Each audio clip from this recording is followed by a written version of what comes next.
Hey everyone, how's it going? Anthony Muthurajah back with a new video lesson for you all. Before I get to the actual lesson, do consider subscribing to the channel if you haven't already. I mean, come on.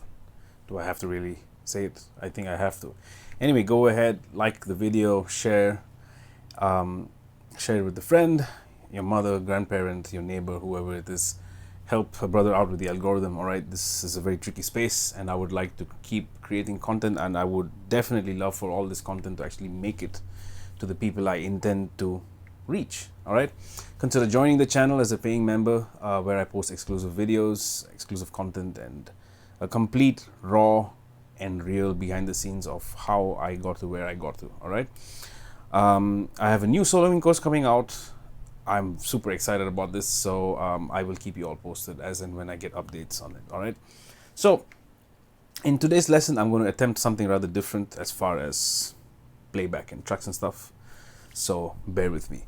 I want to take a look at this particular bass line from this tune called Malik by Mokhtar Samba.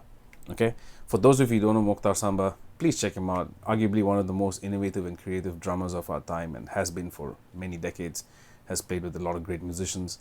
I had the pleasure of working with him about 9 years ago, I think. Yeah, it was 9 years ago. We played a bunch of shows. I enjoyed myself a lot, and I learned so much about playing bass, playing time, playing groove, right? So I kind of want to take the groove path of teaching and understanding certain ideologies. So on this record, titled Dunya, by the way, which means world, there's just absolutely amazing bass playing. Some of the best recorded bass playing, in my opinion, of all time. Arguably, at least I would say that. It's got Lindy Marthe, it's got Michel Alibo, Etienne Mbappe, and last but not the least, Guy Nsangué. And we're going to take a look at this bass line that Guy Nsangué recorded on this track. Okay, so it has one foundational element in terms of a groove. The bottom notes follow the kick. The top notes are slight embellishments of one main idea, which is played in the space between the kick and snare. So it really sits so well. But one thing Guy did on the record is that he did not blatantly start playing a lot from the beginning. He really built it up through the entirety of the 7-minute track. So the way it's played in the first half versus the second half to the end is just incredible. The way it builds up, the way it feels, his tone, the sound, everything is just unbelievable. All right. So I want to take you through this basic bass line. And what I'm going to do is I have 3 separate drum grooves. The only difference between them is what the hi-hat is playing. Okay. And that's going to be the primary focus of this lesson. How do we lock with the hi-hat? When and what do we do based on the hi-hat? Because as we have established, locking with the kick is quite easy on this song or in this particular context, but it's the other things involved that make it difficult. Okay, so the main bass line is 1, 2, 3, 4.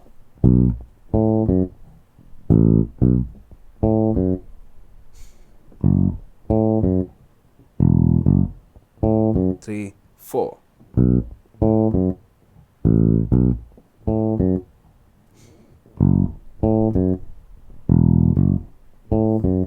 Okay, now I'm going to play this bass line against the same groove, but the hi-hats are only playing quarter notes. Okay, 1, 2, 3, 4.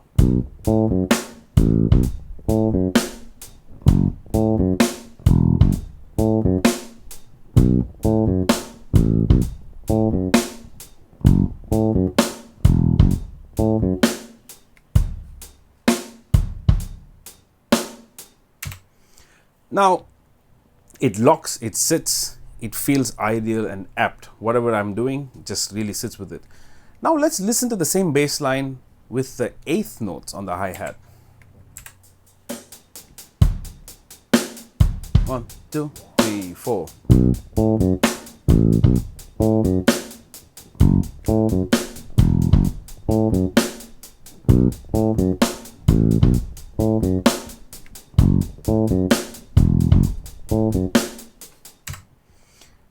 Still sits, but I feel like something is missing from me on this end.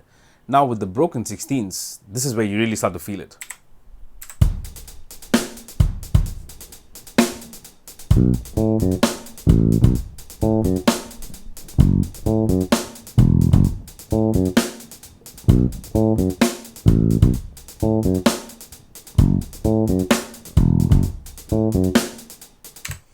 Now, I highly recommend you start by doing this first. Establish this simple bass line across these three parameters of the different hi-hat patterns, okay? Then the next version of the groove is where he adds a ghost note before playing that.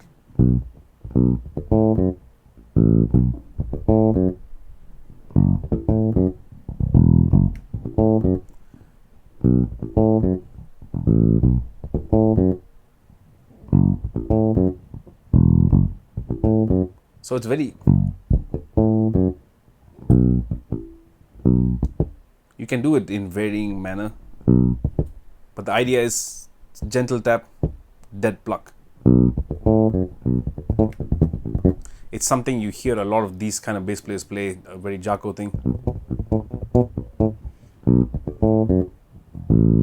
Okay, so let's listen to that with all the varying hi-hat grooves, starting with the quarter note.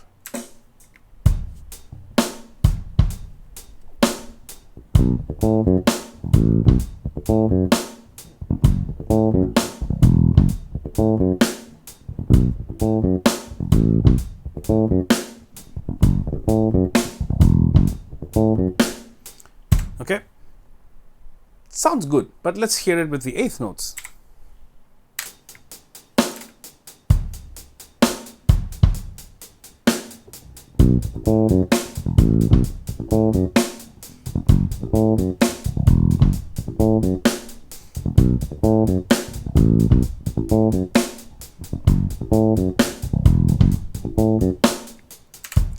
It's locking a lot better in this particular instance and situation. Now with the broken 16ths.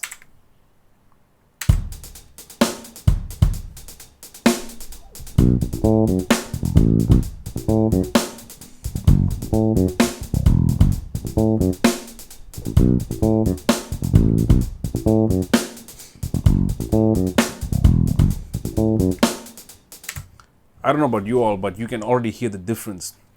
The broken 16s plus this sounds really good, but Guy kicks it up a couple more notches. The second version of this is where he goes. So in the most basic form,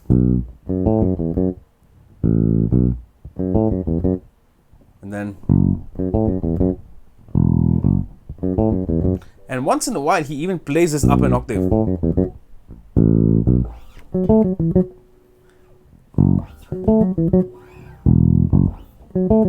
which gives it such a beautiful sound. So let's listen to this with the same set of grooves.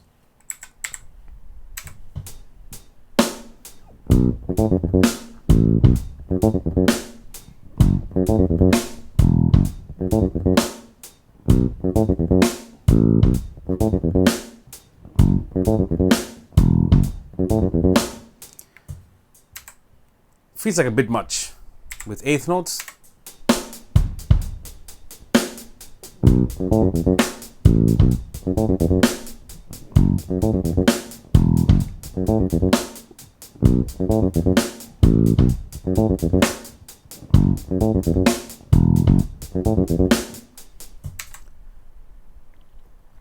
Ish, it's getting there. Now with the broken 16ths.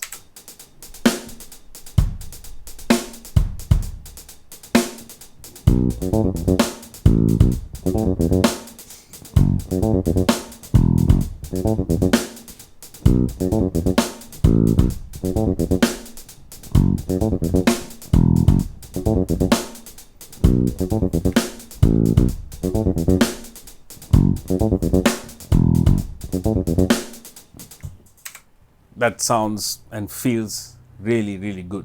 So this busier line makes sense when the hi-hats are broken and very consistent, right? So in the tune, what happens is that broken 16ths, but the hi-hats are all closed.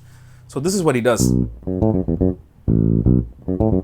And then he does one final variation of it when Mokhtar starts to open the hi-hats on all the downbeats, right? So what happens here is that because the open hi-hats gives this very airy sound, it gives more room for Guy to open up slightly differently.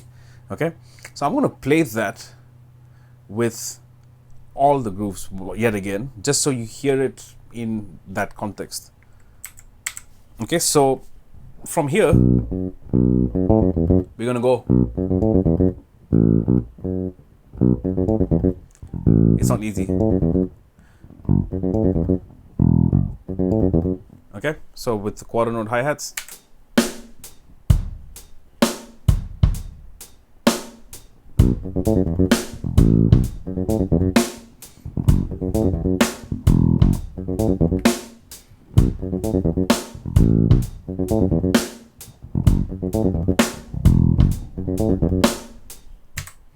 Eighth note hi-hats.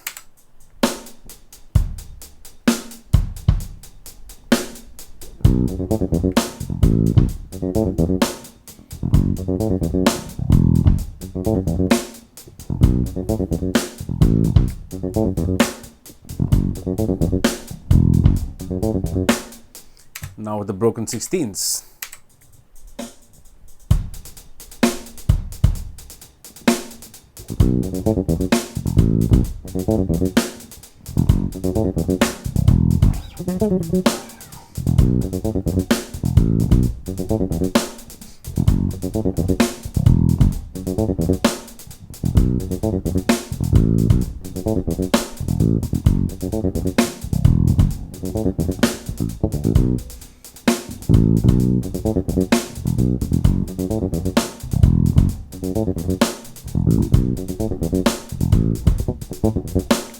Okay, so what you will immediately notice is that I start to play more, I start to embellish a little bit more on the bottom end of the groove as well. So that is basically how he also develops his bass line and groove overall. Okay, so the bottom line is sometimes busy is great because we need it. If the groove is being pushed, imagine you have 4 percussions, layers of percussion plus drum set and a whole array of sounds, and then all you do is just, it might be good to establish that first, but if you want to do that for 3 minutes, it's really not going to help take the music somewhere. So as a rhythm section player, as a bass player, as a drummer, particularly the drums and bass, it's our responsibility to be able to take the music, take the musicians, take everybody on a journey and trip. Okay, so check out this tune. I'm going to put the link in the description for the whole record, but yeah, you can have a listen to this tune and I'll reference the exact timeline where you can hear this bass line and the development of it. Okay, I hope you dig this format of a lesson. I apologize if it was a little glitchy overall, but yes, I will see you all in the shed until the next one. All right, peace.